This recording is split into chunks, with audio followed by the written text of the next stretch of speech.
आज थुप्रै समयपछि यहाँ विराटनगरमा हामी लगानीकर्ताहरू जम्मा भएको छ र धेरै गर्वको कुरा हो।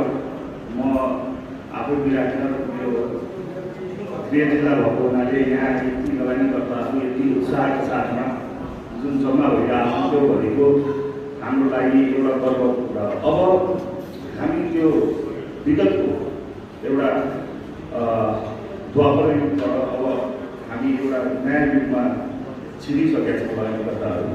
तर नियम कानुनहरूको हेर्ने दृष्टिकोण भनेको त्यही कुरा हो। जहाँ 5-10 हजार लगानीकर्ता थिए जुन बेलामा हामीले लगानी गरिरहेको हुन्थ्यो र हाम्रो कुरा त्यस बेला बरु सुनवाई हुन्थ्यो। त्यस बेला बरु उहाँहरूले हाम्रा कुराहरू बुझ्थे, हाम्रा समस्याहरू बुझ्थे। त्यस बेला हामी नेपाली इन्भेस्टर फोरमको माध्यमबाट हाम्रा विभिन्न कुराहरू हामीले नियम कानुन निकायहरूमा राख्थ्यौँ र उहाँहरूले इमिडिएट टाइममा दिने कुराहरू। आज 5वटा सङ्गठन, यो भनेको हाम्रो छोटो सङ्गठन हो। 5वटा सङ्गठन खुले पनि कसैले पनि हाम्रा कुराहरू न त सुन्छन् न त बुझ्छन्। हामीले चाहिरहेको छ कि उनीहरूले हाम्रा समस्याहरू बुझ्नु। किनभने अब तपाईँको 5-10 हजार होइन, 46 लाख लगानीकर्ता भइसके। 46 लाख लगानीकर्ता भएपछि कतिले भन्छन् कि डबल आइडी होला के होला, तर हामीले बुझ्ने भनेको अन पेपर के हो। On paper 46 lakh demat ID छ भनेपछि 46 लाख लगानीकर्ता भएपछि हामीले के गर्ने? अब यो मार्केट भनेको सानो भयो। थुप्रै व्यक्तिहरू, थुप्रै व्यवसाय गर्ने व्यक्तिहरू आज यसमा आबद्ध छन्। उहाँहरूले विभिन्न ठाउँबाट पैसा जोड्नु गरेर ल्याएर यसमा पैसा लगानी गरेका छन्। तपाईँको हाम्रो स्वदेशी पैसा तपाईँको परिचालन भइरहेको छ। त्यसैबाट अहिले तपाईँले हेर्नुहुन्छ कोरियाबाट, जापानबाट, अस्ट्रेलियाबाट, अमेरिकाबाट मान्छेहरूले आफ्नो हार्ड अर्न मनी आफ्नो देशलाई छोडेर गएर विदेशमा काम गरिरहेको छ। आफ्नो पैसा जोगो गरेर यहाँको सेयर बजारमा लगाइरहेको छ। त्यसका साथै यहाँका ऋणीहरू जुन पहिला तपाईँले हेर्नुहुन्थ्यो भने एउटा पनि तपाईँको महिला लगानीकर्तालाई हेर्न गाह्रो हुन्थ्यो। त्यही आज महिला लगानीकर्ताहरू अगाडि बढेर आफ्नो खुट्टामा उभिनको लागि सेयर बजारलाई माध्यम बनाएका छन्। भनेपछि अब भनेको कुनै यस्तो एउटा सेक्टर पनि छैन नेपालको जसलाई यो सेयर बजारले छोएको छैन। तर बुझ्नुपर्ने कुरा के छ भने नियम कानुन निकायले बुझाएको पनि छैन। नियम कानुन निकायले यसमा कस्तो भूमिका खेल्ने, उहाँहरूले किन बाधकको रूपमा जहिले पनि सामने आउँदै हुनुहुन्छ भनेपछि उहाँहरूको सङ्कुचित मानसिकता र उहाँहरू हाम्रा साना लगानीकर्ताहरूले बुझेका छन् मार्केटलाई, तर उहाँहरूले बुझेका छैन। 10 किता पनि उहाँहरूको लगानी छैन। अब जो व्यक्तिहरूले भन्छन् म अब सेयर मार्केटको बारेमा बुझिरहेको छु, उहाँहरू त अर्थमन्त्री बन्नुभएको छ। अब अर्थमन्त्री बन्ने मान्छेले के सेयर मार्केटको बारेमा नबुझिकन त्यहाँ बस्न पाइन्छ? मैले यो मञ्चबाट उहाँलाई नै प्रश्न सोध्न खोजेँ। तपाईँले बुझ्नु भएको छैन भने बुझ्नुहोस्, ढिला भइसक्यो। मार्केट धेरै झरिसक्यो। 11-12 अरब होइन खरबको तपाईँको हाम्रो मार्केट झरेर हाम्रो मार्केट क्यापिटलाइजेसन भइसक्यो। राष्ट्र ब्याङ्क 1 खरबको लागि रोइरहेछ कि 1 खरब लगानी भयो। हाम्रो 11 खरब बुझ्दा कसैलाई चासो पनि छैन।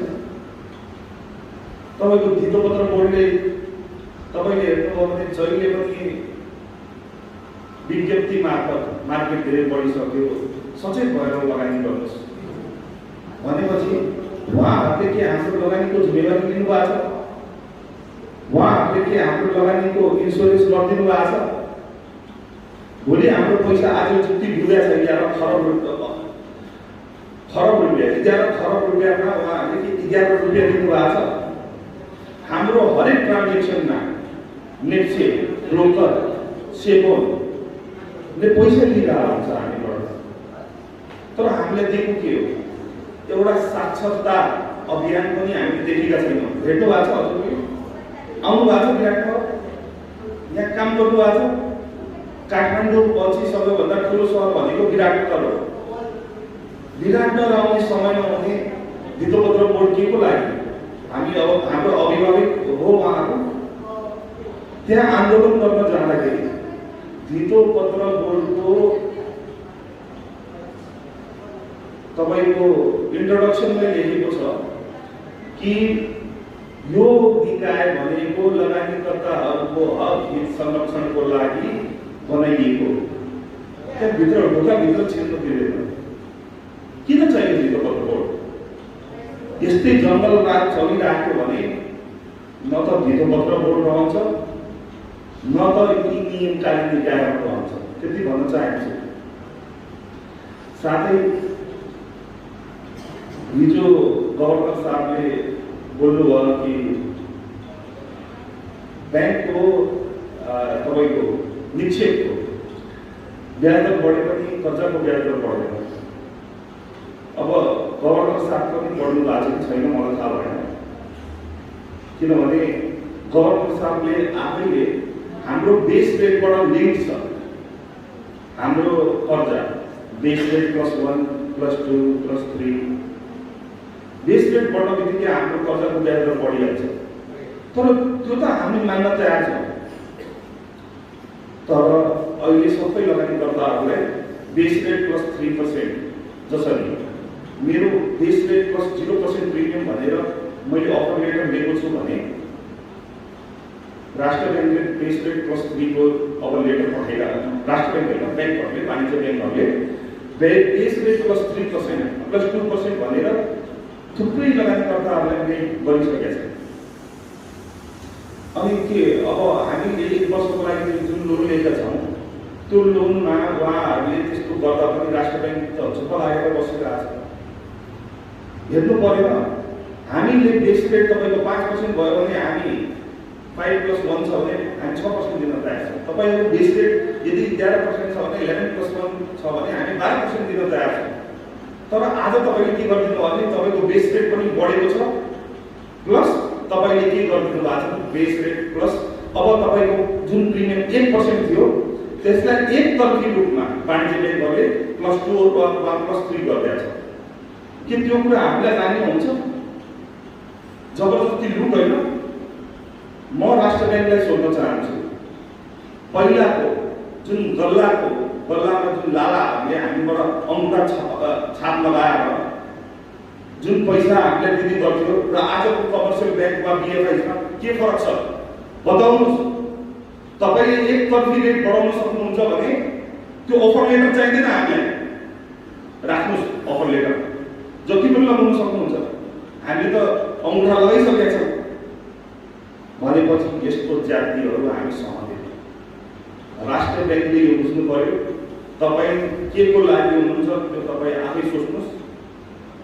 तपाईँहरूले यदि आफ्नो काम गर्नु भएन तपाईँलाई पनि उछाडेर थाल्न सक्छौँ हामीले राजालाई खालेको देश हो भनेपछि उहाँहरूले पनि यो कुरा आफ्नो बुझ्नु पर्यो। प्लस राष्ट्र ब्याङ्कले ब्याज दरको विषयमा के सहमति बनाउन सक्छ? निक्षेपमा जुन उहाँहरूले फोन गरेर 9.36 गर्नु पर्यो तपाईँहरूले आफ्नो ब्याज दर उहाँहरूले बनाउन सक्नुहुन्छ कि? उहाँहरूले त्यो अधिकार छ। फ्री मार्केट इकोनोमी भनेको के हो गभर्नर साहब? बुझाइदिनु पर्यो हामीले। किनभने मेरो पढाइमा अर्कै थियो, हजुरले गरेको अर्कै। फ्री मार्केट इकोनोमी भनेको यो हो। अब तपाईँले ब्याज दर आफ्नो मनमर्जीले तोक्दै हुनुहुन्छ भने कर्जाको दर पनि त तोकिदिनु पर्यो। ब्याङ्कहरूले लुट्ने अनि त्यसमा चाहिँ तपाईँले लगाम लगाउने र हामीलाई तपाईँले अलिकति पनि राहत नदिने लगानीकर्ताहरूलाई। तपाईँको जब व्यवसायीहरूले इन्डस्ट्रियलिस्टहरूले गएर बोले कि अहिले यो गलत भइरहेको छ निक्षेपमा ब्याज दर बढेको, एक दिनमा एक घन्टामा सर्कुलर चेन्ज गर्न सक्ने, अनि हामीलाई 4/12 को नियमबाट कति गाह्रो भएको छ, यो मार्केट कति झरिसक्यो भन्दै गर्दा तपाईले एउटा पनि नियम चेन्ज गर्नु, एउटा नियमलाई तपाईले संशोधन गर्न आज 3 महिना भइसक्यो। 3 महिनाबाट हामी हाहाकार भइरहेछ यहाँ बजारमा, तर तपाईले काममा रोले हालेर बस्नु भएको छ। मतलब छैन नि तपाईलाई के मतलब हो? हजुरहरूको साथीहरू जो इन्डस्ट्रियलिस्ट हुनुहुन्छ उहाँहरूले गाह्रो भएपछि त तपाईँले गरिसक्नु भयो, थाहा छैन तपाईँले के पाउनु भएको छ त्यहाँबाट, त्यो तपाईँको र उहाँहरूको विषय हो। तर हामी हाम्रो विषय उठाउन चाहन्छौँ। हाम्रो विषयमा यदि राष्ट्र ब्याङ्कले यस्तै गर्दै गयो भने हामी चाहिँ उहाँले जुन मोटिभिटी ल्याउनु भयो त्यो उहाँले ल्याउनभन्दा अगाडि मिडियासँग थियो, उहाँको आउनुभन्दा अगाडि नै उहाँको साथीहरूसँग थियो, केही इन्डस्ट्रियलिस्टहरूसँग थियो। हामीले मिडियामा पहिले देखिसकेका थियौँ भनेपछि यो नीतिगत भ्रष्टाचार भइरहेको छ र यसलाई हामी कदा पनि सहन गर्ने छैन। कुनै पनि हालतमा हामी सहन गर्ने छैन। तपाईँलाई देश निर्माण गर्न त्यहाँ पठाइएको गभर्नरको सिटमा, तपाईँलाई देश भत्काउन, देशको अर्थतन्त्र बिगार्न, आफ्नो स्वार्थको लागि, त्यसको लागि त्यहाँ पठाइएको होइन। हजुरले एउटा कुरा के विचार गर्नु पर्यो भने अहिलेको मार्केटको धेरैवटा बुदाहरू भनेको राष्ट्र ब्याङ्कसँग लिङ्क छ। राष्ट्र ब्याङ्कले मार्केट झार्नको लागि थुप्रै अस्त्रहरू युज गरेको छ। सबैभन्दा पहिला उहाँहरूले 120 डेज एभरेजलाई 180 डेज गरिदिनु भयो। त्यसपछि उहाँहरूले त्यो पनि भएन, मार्केट झरेन भन्दै उहाँहरूले के गरिदिनु भयो भने तपाईँको लघु वित्तीयहरूलाई 20% भन्दा माथिको डिभिडेन्ड बाँड्दाखेरि त्यसमा 50% रिजर्भमा राख्ने क्याप लगाइदिनु भयो। त्यसबाट पनि मार्केट झरेन। बिएफआईलाई मार्केटमा लगानी गर्नबाट रोक्नको लागि 1 वर्षसम्म तपाईँले बेच्न सक्नुहुन्न र बेच्दाखेरि 1% मात्र कोर क्यापिटलको एमाउन्टको तपाईँले बेच्न सक्नुहुन्छ र विगतमा यदि तपाईँले कुनै किन्नु भएको छ भने तपाईँलाई बेच्नको लागि 6 महिना दिन्छ। भनेपछि तपाईँले के भन्दै हुन्छ भने तपाईँसँग छ भने सेयर बेचिदिनुहोस् र यदि छैन भने तपाईँले नकिन्नुहोस्। त्यसका साथै तपाईँको जलविद्युतहरूमा 15 दिन अगाडि तपाईँले खबर गर्नुपर्छ यदि तपाईँले सेयरको ट्रेडिङ गर्नु छ भनेपछि किन्ने पनि तपाईँले बिएफआईलाई रोकिदिनु भएको छ। इन्सुरेन्स कम्पनीहरूले 10% अफ द टेक्निकल रिजर्भ भन्दा बढी किन्न नपाउनु। त्यसपछि तपाईँको जलविद्युत कम्पनीहरूले 15 दिन अगाडि नोटिस दिएर मात्र पर्मिसन पाएपछि कारोबार गर्न पाउनु। त्यसपछि व्यक्ति र इन्भेस्टमेन्ट कम्पनीको हकमा 4/12 को नियम ल्याइदिनु। किन्ने कसले यदि यसलाई नै तपाईँले जुवा घर बनाउनु भएको छ भने जुवा घर हामीलाई चाहिँदैन। हामीले त यो मन्दिर सम्झेर छिरेको छ, तर तपाईँले त जुवा घर बनाइदिनु भएको छ। यदि जुवा घर नै बनाउनु हो भने बन्द गर्नुहोस्, बन्द गर्नुहोस्। यसलाई पोलिसी इन्कन्सिस्टेन्सीले गर्दा कोही पनि व्यक्तिले नेपालमा आएर लगानी गर्दैन। यो कस्तो नोक्सान हाम्रो कि विदेशीहरू। तपाईँले एउटा कुरा बुझ्नुहोस्, अहिलेको मार्केट हाम्रो भनेको क्लोज इकोनोमी मार्केट हो। हाम्रो मार्केटमा कुनै पनि विदेशीको फन्ड लागेको छैन। यो भनेको भोलि मैले केही पैसा निकाले भने कुनै अर्को व्यक्तिले त्यो कमाएको छ किनबेच हुँदा भनेपछि देशको पैसा त देशमै छ, विदेश त गएको छैन नि।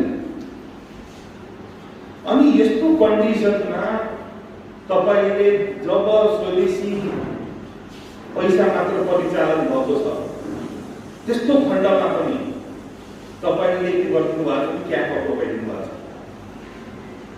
तपाईँलाई जानेर आश्चर्य लाग्ला कि हाम्रो एउटा मात्र सेयर मार्केट छ, सेयर लोन छ, जुन चाहिँ ब्याङ्कहरूको कोर क्यापिटलसँग लिङ्क छ।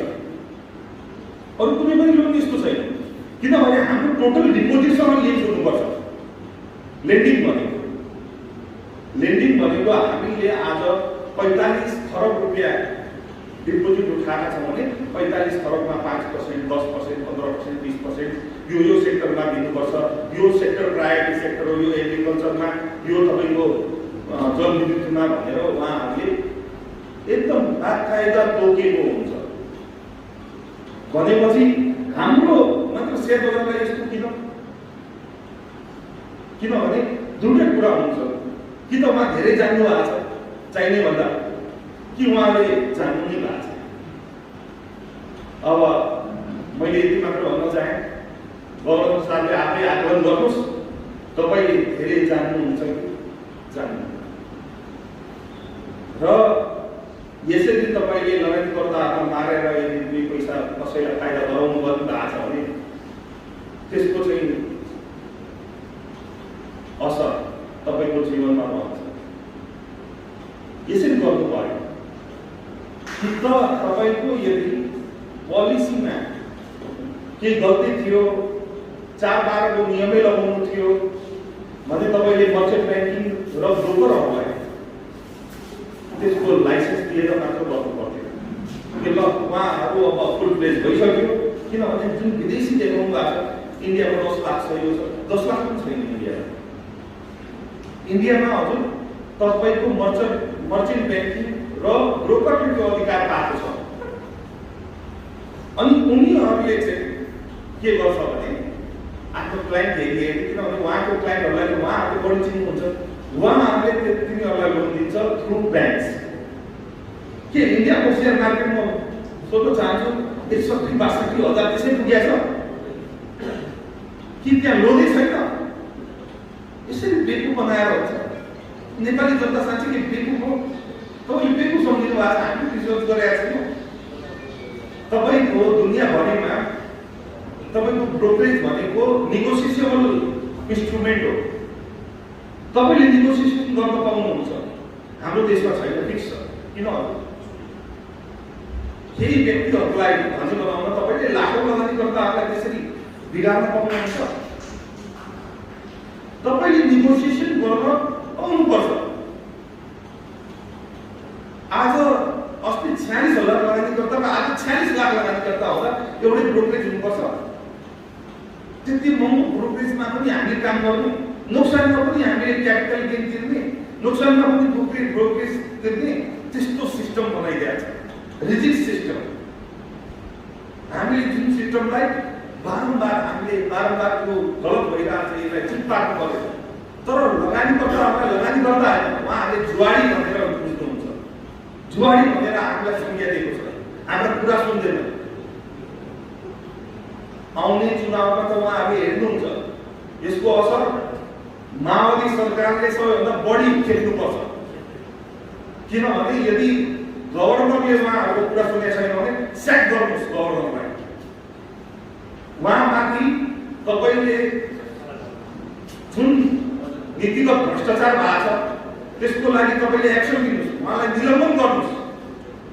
नियमकारी निकायका व्यक्तिहरू कस्ता आछन् भने हाम्रो ढुङ्गानाजी जस्तो विस्मराज ढुङ्गाना, अरू व्यक्तिले पाए नपाए त्यो सर्वोत्तमको सिमेन्टको सेयर उहाँले पाउनुभयो।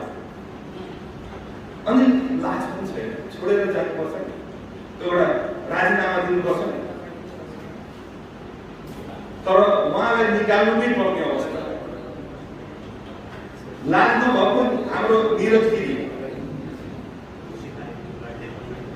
कस्तो भने हामीलाई बोलाएर हामी यो तुरन्तै गर्छौँ, तपाईँले उठाएको हरेक बुदा सही छ, तपाईँले भिडियो हेर्नुहोस्, हरेक बुदा तपाईँको सही हो भने तपाईँहरू के हत्ता बचाउनको लागि त्यहाँ बस्नु भएको छ? काम कसले गरिदिने? तपाईँले काम गर्न सक्नुहुन्न भने राजीनामा दिनुहोस्, काम गर्ने व्यक्तिलाई ल्याउनुहोस्। उहाँले हामीसँग 5 दिनको समय माग्नु भएको थियो। 5 दिनमा उहाँले के गर्नुभयो भने थाहा छ? बोर्ड बोलाउनु भयो, बोर्डमा हाम्रो 18 बुँदे गयो, 18 बुँदे माथि फेरि तपाईँको अनुसन्धान गरेर ल्याउनुहोस् भनेर भन्नुभयो। यो देशमा केही काम गर्नु परेन भने अनुसन्धान गर्नु, आयोग बनाइदिने। हाम्रो साथी रोहनजीले यही कुरा भन्नुभयो, आयोग बनाइदिने, आयोगले काम गरिरहेको छ र आयोगले प्रतिवेदन दिँदाखेरि त्यो प्रतिवेदन थन्काइदियो भनेपछि यस्तो सिस्टममा चलेको छ नेपालको शेयर बजार। अब हामीले डिसाइड गर्नुपर्छ, किनभने हामी भनेको जनता, हामी भनेको लगानीकर्ता, हामीहरू नोकर होइन, हामीहरू मालिक। मालिकले बुझ्नु पर्यो कि यसको सित आफ्नो बदमासी गरिरहेको छ, तर हामीले आँखा चिम्लेर बसिरहेको छ।